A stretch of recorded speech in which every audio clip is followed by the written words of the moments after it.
There is a village in Wales that is still there. You can find it on old maps. You can read the names of the families who lived there for generations, the chapel where they worshipped, the school where their children learned to read. But if you go looking for it today, you will find only water, a reservoir built to supply a city in England. And the village, the people, the graves, the language, the entire community was buried beneath it without a single vote from the people of Wales. That is not a metaphor. That is what happened. And it is not the only time. In this video, we are counting down 12 British towns that the government erased from the map. Not towns that faded, not towns that declined, towns that were taken, cleared, flooded, bombed, contaminated, or simply switched off by decisions made in rooms the people who lived there were never invited into. Stay with me to the end, because number one is a story that has never been fully told in English, and when you hear it, you will understand why some people in Wales have never forgiven this country for what it did. So hit subscribe, turn on notifications, and let's begin. Number 12. Imber, Wiltshire. On Salisbury Plain in Wiltshire, in the middle of one of the largest military training areas in the United Kingdom, there is a village that has not been inhabited since 1943. Imber is not a ruin in the conventional sense. The Church of St. Giles still stands, its medieval tower intact, its graveyard maintained by the Ministry of Defence. Several buildings remain upright. You can walk the streets on the rare days when the army opens the site to the public, but no one lives here. No one has lived here since the evening of the 17th of November, 1943, when the residents of Imber were told they had 47 days to leave. The instruction came with a promise. They would be allowed to return after the war. The army needed the village to train American troops for the invasion of Europe, soldiers who had never seen an English settlement and needed to practice street fighting in realistic conditions. The residents, some of whose families had lived in Imber for generations, packed what they could and left. After the war, they were not allowed to return. The promise was broken without ceremony. The Ministry of Defence retained the land. The residents petitioned, protested, and lobbied for decades. Some of them died waiting. The last survivor of the original evacuation died in the early 2000s, never having returned to live in the village where she was born. Today, Imber sits inside a live firing range. The roads leading to it are gated and locked for most of the year. The buildings that remain have been used for military training, their walls pockmarked with bullet holes, their interiors stripped. The church is the only structure that has been treated with anything resembling care. On certain weekends, the army opens the gates. Visitors park in a field and walk the empty lanes. The houses are shells. The gardens are gone. The community that built this place across centuries was erased in 47 days, and the government that promised to give it back never did. Number 11. Tyneham, Dorset. On the Purbeck Peninsula in Dorset, behind the fences of the Lulworth firing ranges, a second English village sits empty inside a military exclusion zone. Tyneham was taken in December 1943, 1 month after Imber, under the same wartime emergency powers and with the same promise. The residents pinned a note to the church door before they left. It read, "Please treat the church and houses with care. We have given up our homes where many of us have lived for generations to help win the war, to keep men free. We shall return one day, and thank you for treating the village kindly." They did not return. The army, as at Imber, retained the land after 1945. Repeated campaigns to reclaim Tyneham, including parliamentary debates and public petitions spanning decades, produced nothing. The village remained locked inside the firing range. Today, Tyneham is open to visitors on most weekends and during public holidays when firing is not in progress. The school has been preserved as a small museum. The church contains interpretation panels, but the houses are roofless ruins, and the farms and fields that surrounded the village have been absorbed entirely into the military estate. The note pinned to the church door in 1943 is reproduced in the interpretation materials. It is presented as a touching piece of wartime history. It is not presented as an unfulfilled promise made by a government to its own citizens, which is what it actually was. 2 villages, same county, same year, same promise. Neither family ever went home. Number 10. Mardale Green, Cumbria. At the southern end of Haweswater in Cumbria, beneath the surface of a reservoir that has supplied Manchester with drinking water since 1941, lies a village that was not taken by the military, but drowned by a water authority. Mardale Green was a farming community in the Cumbrian Fells, a small settlement with a church, an inn, a school, and a handful of farms that had existed in this valley for centuries. In 1919, Manchester Corporation applied to flood the Mardale Valley to create a reservoir. The application was approved. The residents were given no meaningful choice. The church was demolished. The graves were exhumed and the remains reinterred elsewhere. The inn was demolished, the farms were vacated, the valley was flooded. When the reservoir was full, Mardale Green was gone.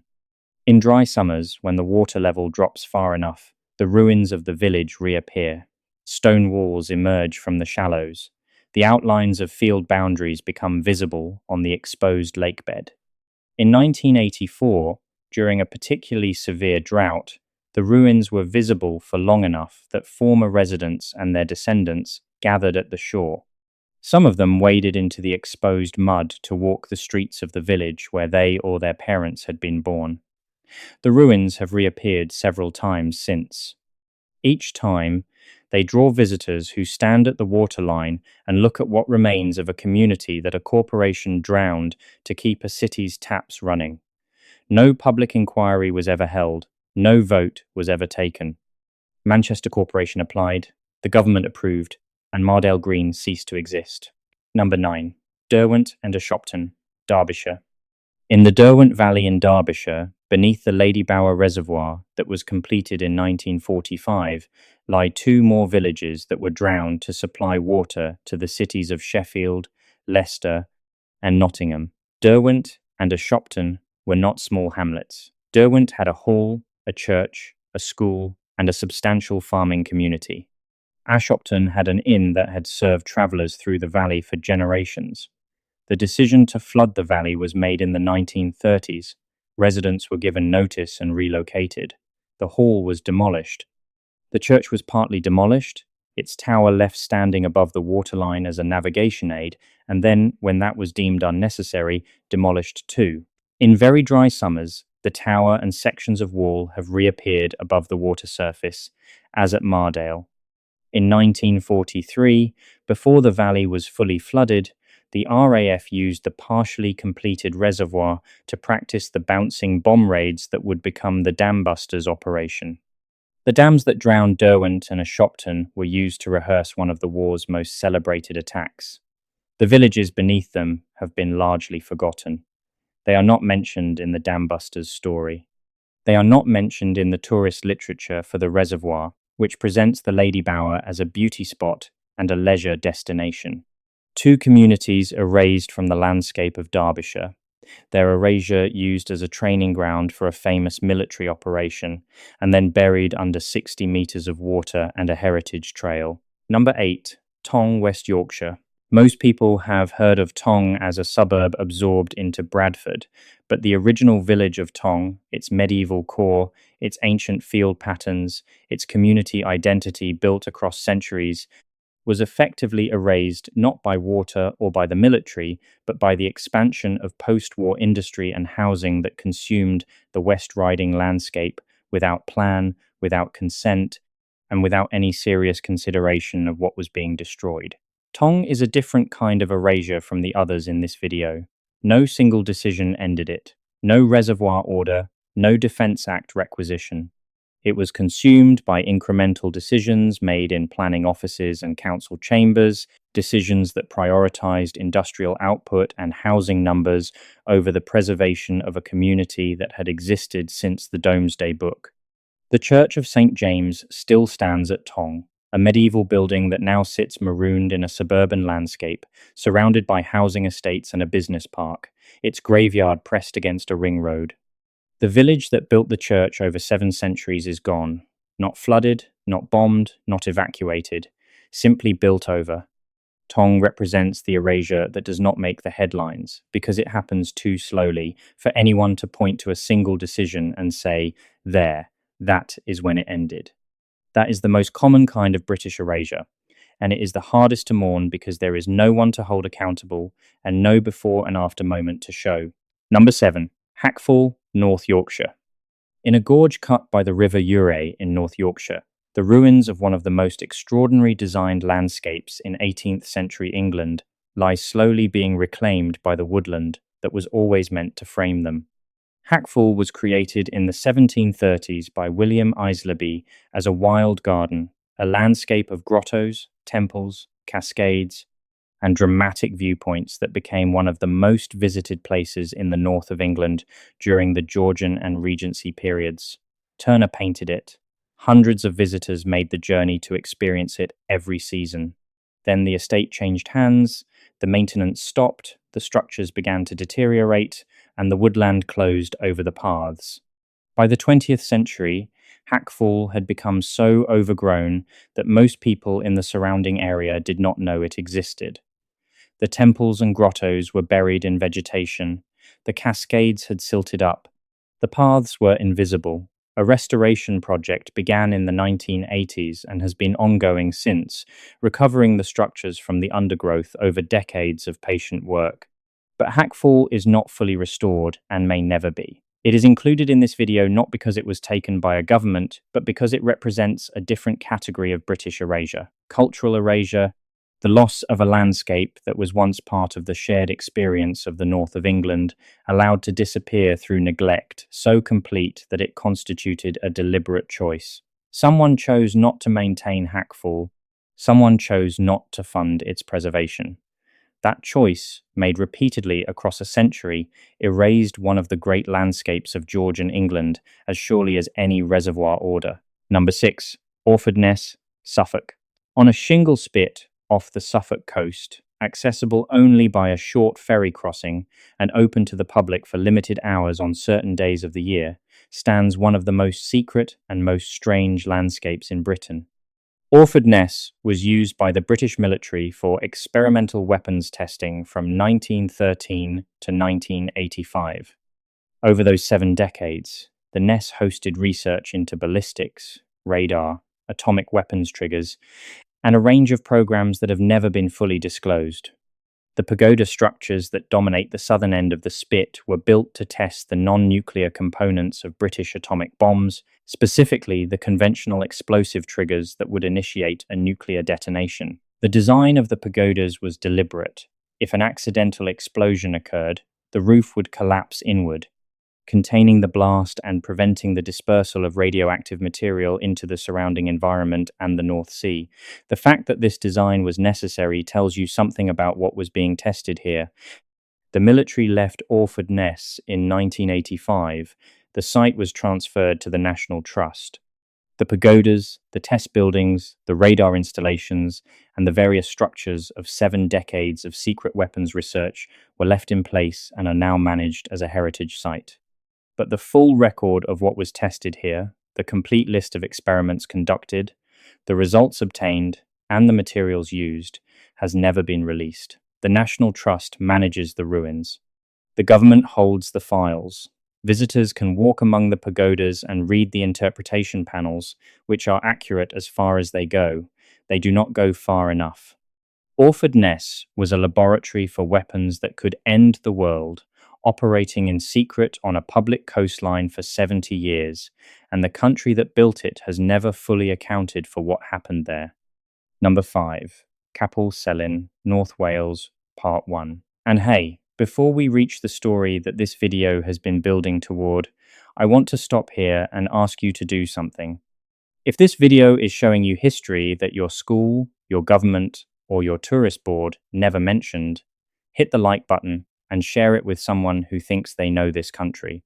Because what comes next is a story that happened in living memory, that involved an act of institutional contempt so complete that it has shaped Welsh politics for 60 years, and that most people in England have never heard. Now, let us continue. In the Tryweryn Valley in Gwynedd, in North Wales, there was a village called Capel Celyn.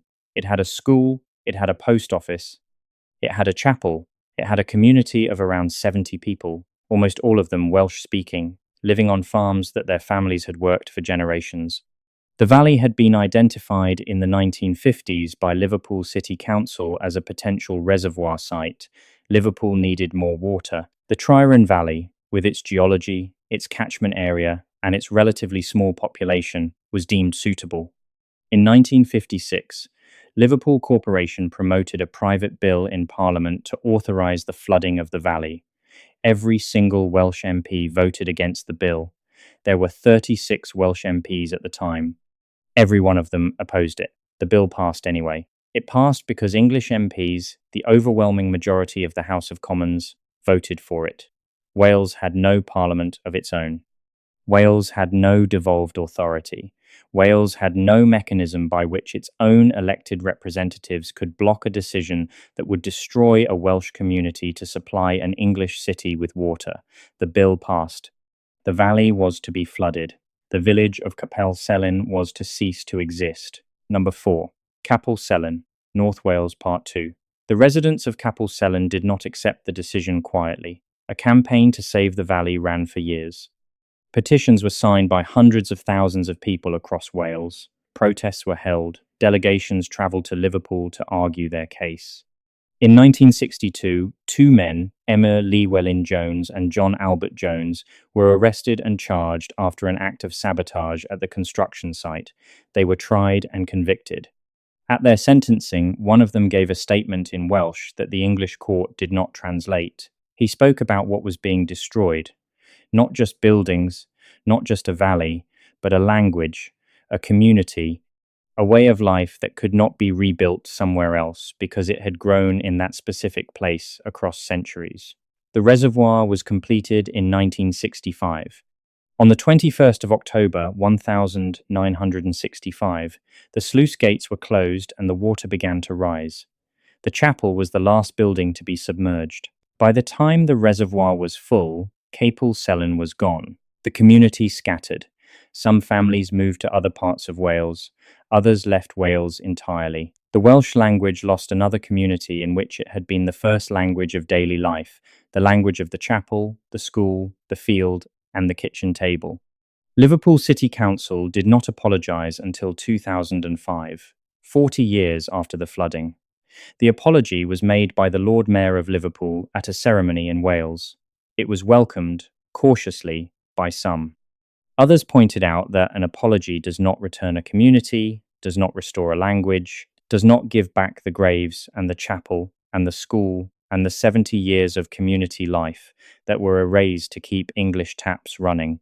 In dry years, the waterline drops and the ruins of Capel Celyn become partially visible beneath the surface of Llyn Celyn. When that happens, people come to the shore and look. Some of them weep. The word that has become synonymous with Capel Celyn in Welsh political discourse is Cofiwch, which means remember. Remember Tryweryn. It is painted on walls across Wales. It appears on banners at rugby matches.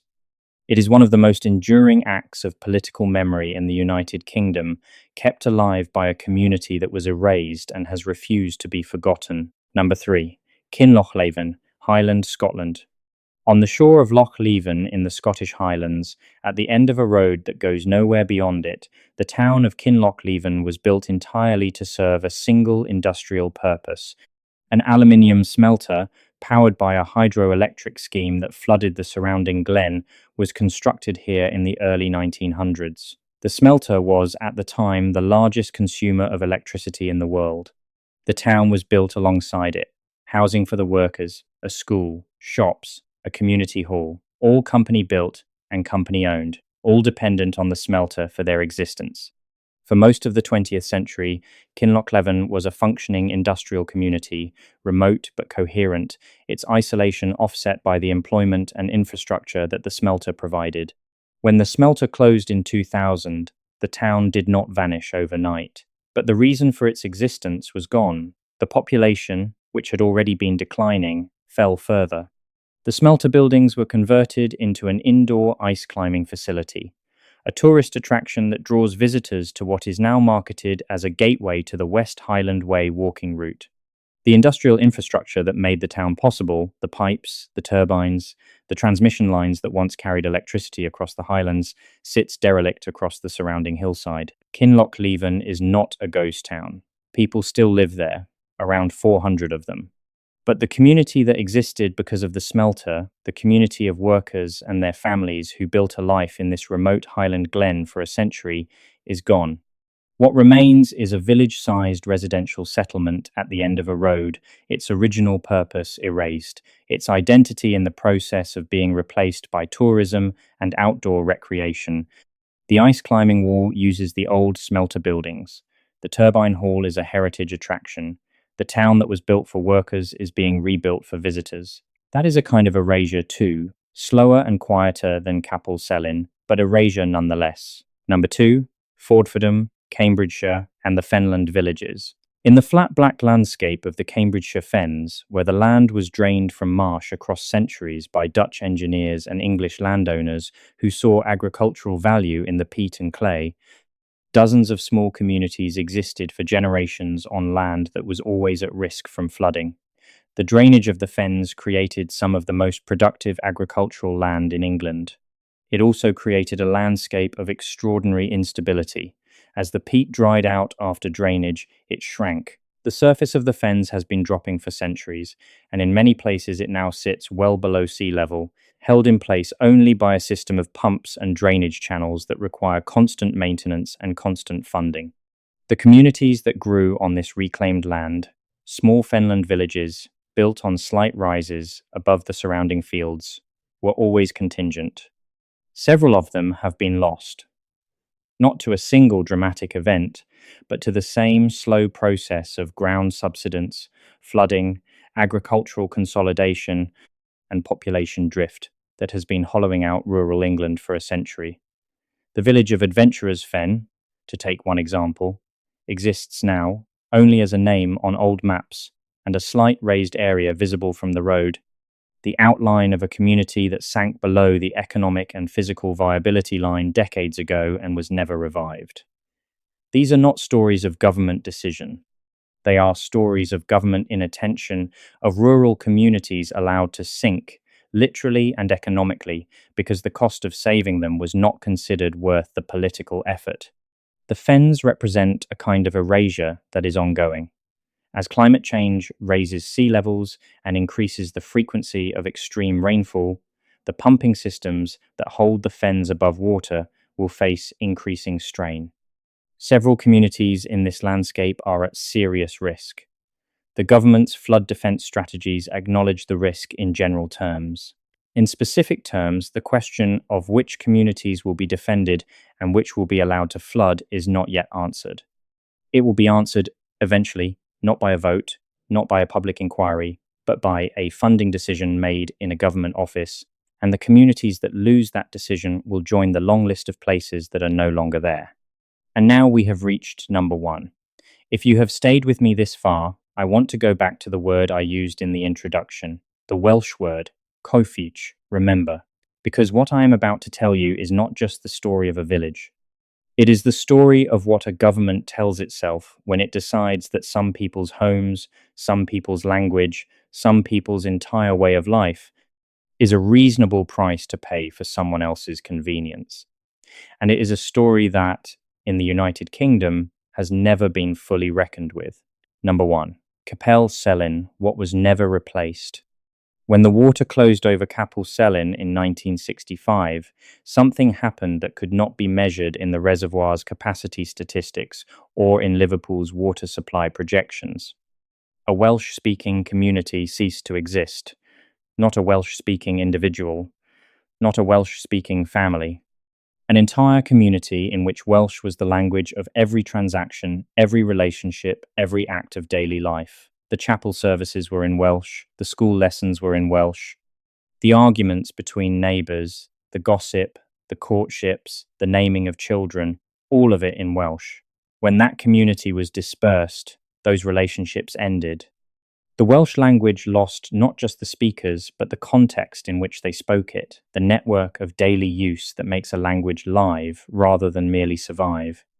In the decades since 1965, Wales has fought to restore and protect the Welsh language through legislation, through education policy, through the establishment of Welsh medium schools and the Welsh Language Act. These efforts have had real results. the language has not died. But the Welsh language today exists in a different relationship to its landscape than it did before Tryweryn. Communities like Capel Celyn, in which Welsh was not preserved or promoted but simply lived, are rarer now. Each one lost makes the next one harder to protect. What the Tryweryn decision revealed, and what has never been adequately addressed in British political discourse, is the structural position of Wales within the United Kingdom. A decision was made about a Welsh community over the unanimous opposition of every Welsh elected representative because the English majority in Westminster had the votes to make it. The mechanisms that made that decision possible have been partially reformed. Wales now has a devolved Senedd. Welsh matters are now often decided in Cardiff rather than London. But the powers of the Senedd are limited, and the question of what the United Kingdom owes the communities it has erased, flooded, bombed, and built over has never been seriously put on the political agenda. Llyn Celyn is a working reservoir. It supplies water to Liverpool and the surrounding region. If you drive past it today on the A494, you will see a body of water in a Welsh valley, beautiful in the way that Welsh valleys are beautiful, surrounded by hills and sheep and grey stone walls. There is a small memorial on the shore. There is a plaque. There is an information board. But there is no village. There is no chapel. There is no school. There is no community that gathered here across generations and built a life in this specific place, in this specific language. There is only the water. And beneath it, for those who know to look, the outline of everything that was taken. Cofiwch Dryweryn. Remember Tryweryn. The water is still there. So is the memory. And so is the question that the government that closed those sluice gates in 1965 has never been made to answer. What do you owe the people whose home you drowned? I hope you have enjoyed this video. Make sure to share it with your friends, and see you in the next video.